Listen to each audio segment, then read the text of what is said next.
Hello bachcho, let's see this question. The question says let I naught be the intensity of polarized light. The angle between the axis of polarizer and analyzer is 60 degree.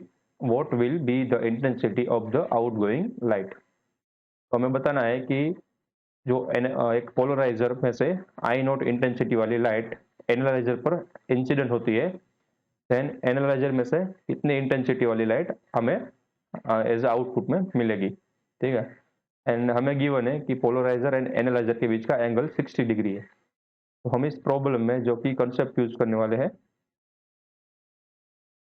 वो होगा मालस law का, जो कि given होता है I is equal to I naught cos square theta. Theta होगा polarizer and analyzer के बीच का एंगल। ठीक है, एंड आई नोट है वो खास याद रखना, आई नोट है वो पोलराइजर में से जब लाइट पास होती है, यानी पोलराइज लाइट की इंटेंसिटी। ठीक है, यहाँ पर मैं लिख देता हूँ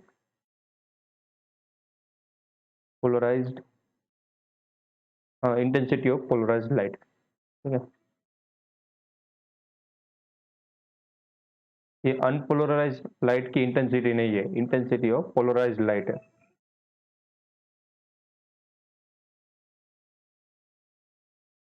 तो ये बात क्या याद रखना।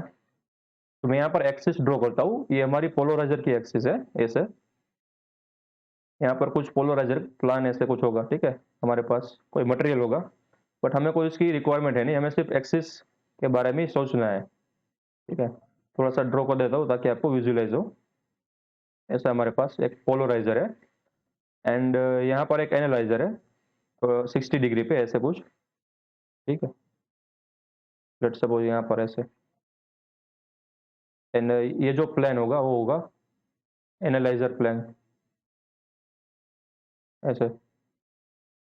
तो ये जो पोलराइजर एंड एनालाइजर के बीच का एंगल है वो हमें गिवन है 60 डिग्री। अब क्या होगा कि यहाँ से एक लाइट आएगी, लेट्स सपोज आई इंटेंसिटी की, यहाँ पर मैं लिख देता हूँ पोलराइजर है एंड ये वाला है वो एनालाइजर है।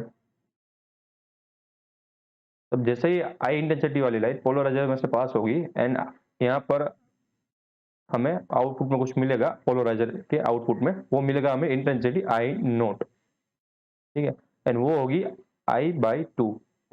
ये टेप याद रखना कि जब भी अनपोलराइज लाइट पोलराइजर में से पास होगी पहली बार, ठीक है, एंड हमें आउटपुट में मिलेगा, तो आउटपुट में उसकी आधी इंटेंसिटी हो चुकी होगी, क्योंकि वो स्प्लिट कर देगी इंटेंसिटी को। वो हमें पता है कि इंटेंसिटी होती है वो जब पोलराइजर में से जब लाइट पास करती है तो आधी हो जाती है। ठीक है, एंड ये जो पोलराइज अब इंटेंसिटी मूली आई नोट वही हमें गिवन है क्वेश्चन में, ये वाले देखो, let I naught be the intensity of polarize light. तो इसलिए मैं यहाँ पर जो इक्वेशन लिखा यहाँ पर मैंने मेंशन कर दिया इंटेंसिटी ऑफ पोलराइज लाइट लेनी है, ना कि अनपोलराइज लाइट। राइट, एंड ये फर्दर जो लाइट है वो एनालाइजर के पास पहुंची एंड एनालाइजर में से जब हमें आउटपुट मिलेगा यहाँ पर, तो उसकी इंटेंसिटी कुछ हो चुकी होगी आई प्राइम, जो कि हमें फाइंड करनी है। तो आई प्राइम फाइंड करने के लिए हम मालूस लॉ यूज करते हैं। ठीक है, तो आई प्राइम इज क्या होगा, अनपोलराइज लाइट की इंटेंसिटी इज इक्वल टू क्या होगा कि पोलराइजर में से पोलराइज लाइट की इंटेंसिटी टाइम्स कोस स्क्वायर थीटा। थीटा क्या है, पोलराइजर एंड एनालाइजर के बीच का एंगल, वो हमें गिवन है 60 डिग्री। ठीक है, तो यहाँ पर आएगा 60 डिग्री। तो cos 60 क्या होता है, वन हाफ का स्क्वायर 1/4। तो हमारे तो एनालाइजर में से आउटपुट में इंटेंसिटी निकलेगी वो होगी आई नोट बाई 4। ठीक है, तो हमारा फाइनल आंसर हो गया I prime is equal to I naught by 4। I hope you understood it well, best of luck.